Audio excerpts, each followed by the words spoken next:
Outside.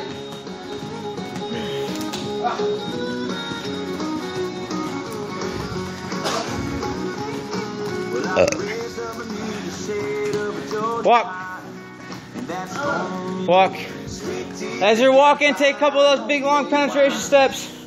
Stretch a little.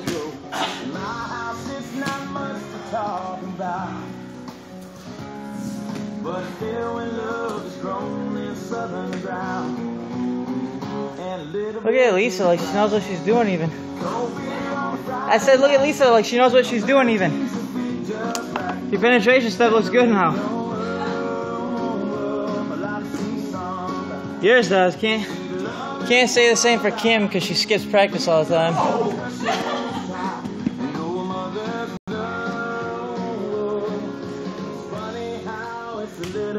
It's alright, I understand. Word on the street is that she has a boyfriend nowadays, and I know where her priorities are then. Lisa said it, she's one of the big mouths. So if you agree, have a drink with me, raise your glasses for toast to a little bit of chicken fried. And cold beer on a Friday night. Alright, bring it in. Just right. And the radio up.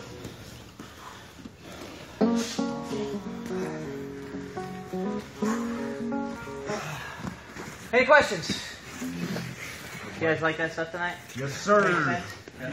Make sure with a lot of this stuff, especially stuff that stuff that you guys haven't seen before, or just stuff that maybe feels really foreign or uncomfortable to you, that you drill it, on a regular basis. Maybe at the beginning of practice or at the end of practice before you get going, or when everybody's getting ready to leave, just do it a couple of times, or even ask each other questions on how it feels. Visualize a little bit. I'm in the process. It should be done by tomorrow, but I'm putting up there's going to be a YouTube channel called Cage Wrestling, and I'm uploading all of the technique videos that I have saved that I've done, and I'm going to start adding to it on a weekly basis. So then you guys can jump on there anytime that you want and see some of the stuff too. Yeah.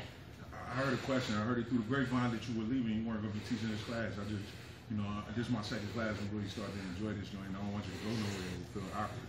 Yeah. It's like you're dumping me. Well, I'm not dumping you. No, I mean, to be 150% honest, I don't know. Okay. I don't know. He's told me it 4 times. I mean, this weekend might fill out, it might not. I do not know. Okay. There's aspirations. I appreciate your honesty. There's a gym going up in Iowa. That's where all my family is. About getting a little bit of stuff too. That's where I'd like to be. But I don't know exactly what's going on. I don't know exactly how the options are gonna unfold and whatnot. So for the time being, I'll be around Wednesdays and Fridays here.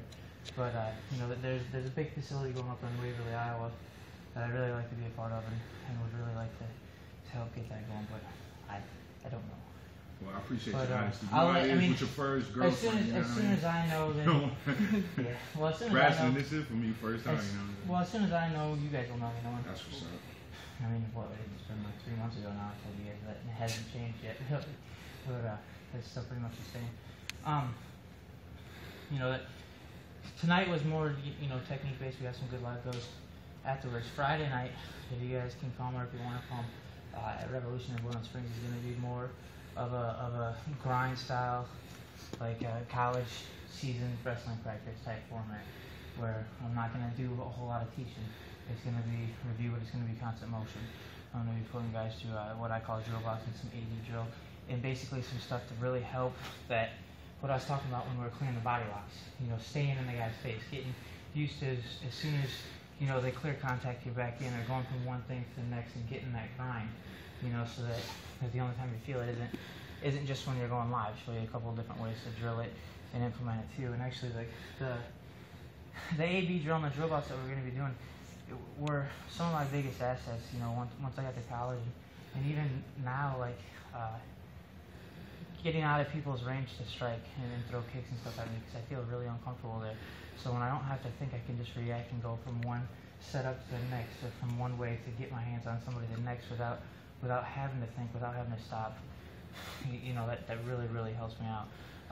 With AB drills, basically one guy's going about 50% hand fighting, the other guy's going 100, and he's just hitting setups, so they clamp and pull. a bus driver, maybe like a snap or looking for a front headlock, but he never finishes it. He gets the guy to that position, knows that he can finish, goes to the next one, and the next one, the next one. So at the same time, you're going to be working on voice commands from the corner, all right? Because the guy that's going A is doing it to B.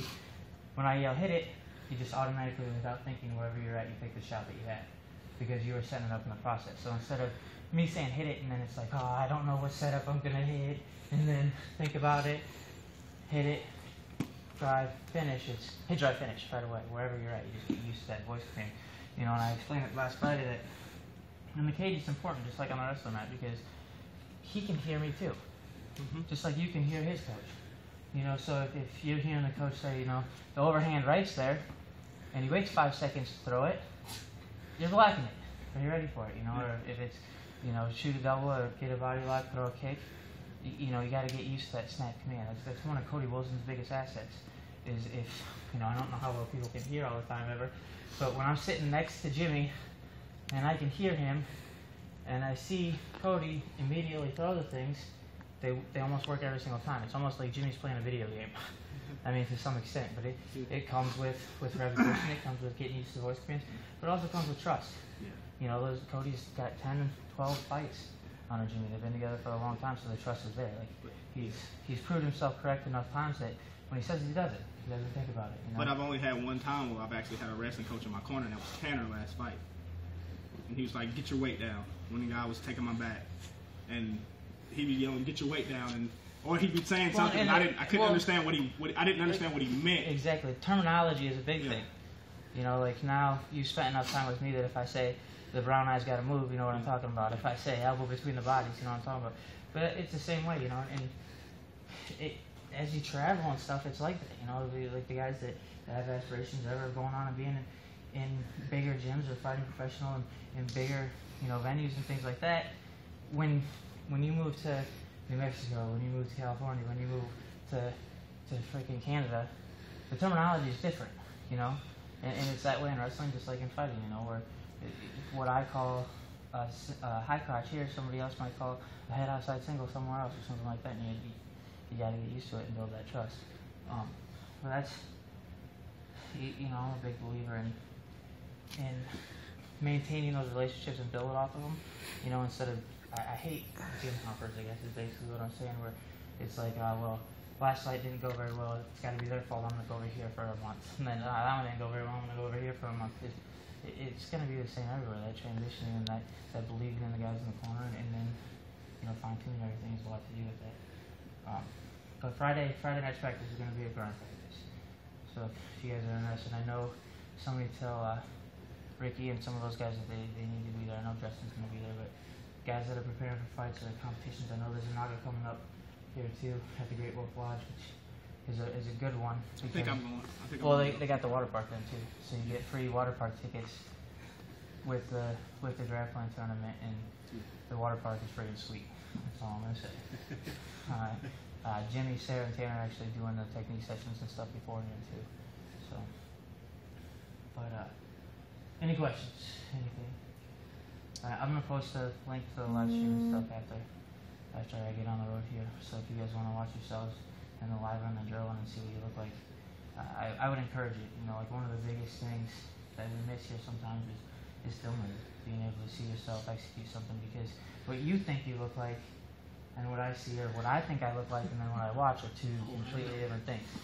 You know, like when I started filming my college guys in drill sessions, in individual drill sessions, I would get through more in 2 sessions than what used to take me 2 months beforehand when they could watch themselves. Because me just explaining it over and over, or trying to tell you what you're doing, the terminology is there again. You know, I'm talking wrestling lingo where my hips and shoulders react that way my whole life, where, you know, a lot of times we're talking, you know, jiu-jitsu or Muay Thai based backgrounds where I'm speaking Chinese. But when you can see yourself in comparison to seeing me do it, it makes a big, big difference. So if you guys ever get a chance to film yourselves and watch it, you know, like especially with the penetration steps, with the driving through, with the body locks, and sprawls, if it just doesn't feel right, grab your dang phone. Everybody in here has a smartphone. Grab your dang phone and have somebody film you do it 2 or 3 times at the end of practice, and then go home and watch it and compare it to what in your mind what you saw me doing, or what you saw Jimmy doing or what you saw Blake doing or anybody else, you know. And it's easy to make those adjustments then. You know, it's almost like you see yourself in that film as you're doing something, and you bitch at yourself as you're doing it because you know that you shouldn't do it that way. You know, it's easier to react. So that makes a big difference. Yeah, you were doing a drill earlier with the shoulders? Right. Yeah, if anybody wants to stay and work on that with me, that would be great. That helps out a ton when you know, when I'm talking about the penetration sets, you want to be in that kick stand position. You don't want your knee to come up to a 90-degree angle, and you don't want it to come in front of your knee. If you do that, you just have somebody like, not necessarily even pushing on you, just giving you a little bit of resistance as you drive forward. You figure it out real fast. Like, you almost automatically do it because you don't want to get pushed over. And that's the position that you create that muscle memory. Somebody's holding your shoulder. We did it last Friday at Revolution too. Been doing it a lot with Tanner, with some of the poles and stuff too, so that he replaces his feet the way that he needs to. But those are big things. So other than that, great practice, and I'll see you guys next Wednesday. Break it down and get out of here. One fight, one team.